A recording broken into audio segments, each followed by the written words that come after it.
Non, c'est quoi la définition d'un robot? Un robot aspirateur, un bras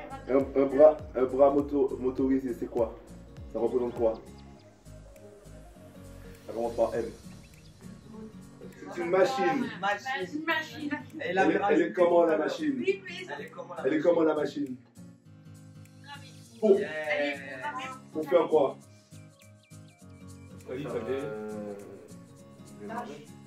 Des tâches plus ou moins complexes.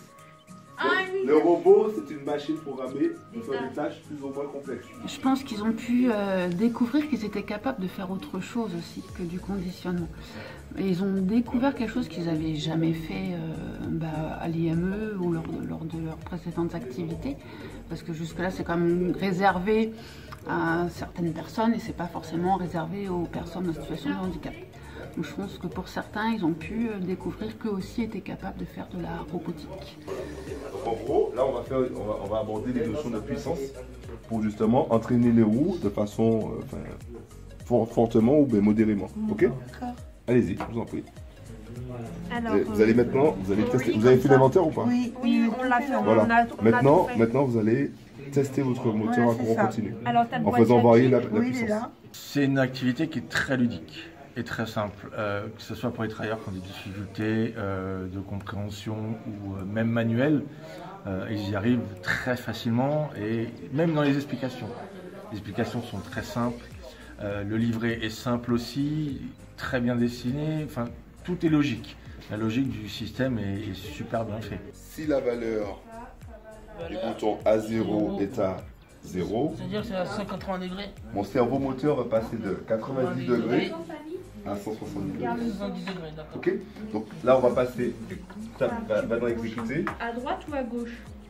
Activer le test. Là. D'accord? Et là? Ok. Ok, donc là, tu auras une console. Voilà. Et mon bouton A0 en fait compte. Il est juste ici. Regarde la console. Il y a un changement d'état. Il va passer de 1 à 0. Donc c'est exactement ce que je t'explique là. Si la valeur du bouton A0 passe à 0, voilà, il passe de 90 à 170 degrés. Je pense que c'était totalement abordable. Alors après, effectivement, tout le monde ne s'y intéresse pas. Mais c'est vrai que j'ai été étonnée de certaines personnes qui étaient vraiment intéressées de découvrir comment fonctionnait un robot, notamment certaines femmes, comparativement à des hommes qui ne s'y intéressaient pas. C'était une petite surprise. La suite après ça. Alors, clique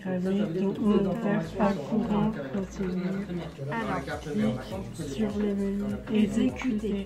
Alors le menu exécuter, il est là, regarde ça. Exécuter. Et là, tu vois, il est là, regarde. Exécuter. On clique sur le menu et activer le test. Donc tu fais exécuter, activer le test. Tu vois?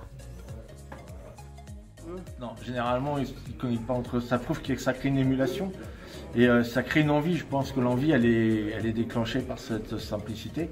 Parce qu'en fait, ils y arrivent même. Je pense qu'au départ, ils sont partis sur quelque chose, les robots, bon. Mais là, ils sont ressortis avec quelque chose qui les intéresse. Et la preuve, il est 5h, bientôt 16h. Ils auraient dû quitter il y a 1 heure et ils sont encore présents. Donc ça veut dire qu'ils sont vraiment intéressés. Alors Djibril, qu'est-ce que tu fais là? Tu suis les instructions? Et qu'est-ce que ça donne? Tu y arrives à... Ouais, j'arrive. Et comment tu trouves cet atelier? Oui,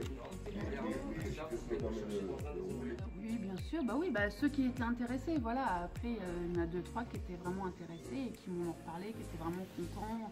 Déjà avant, ils me parlaient de cette activité-là, ils avaient hâte.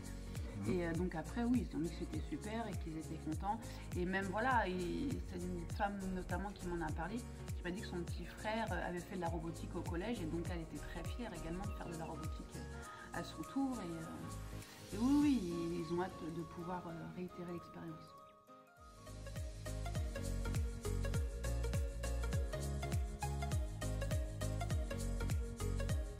Et là, c'est qui les programmeurs? Alors bravo.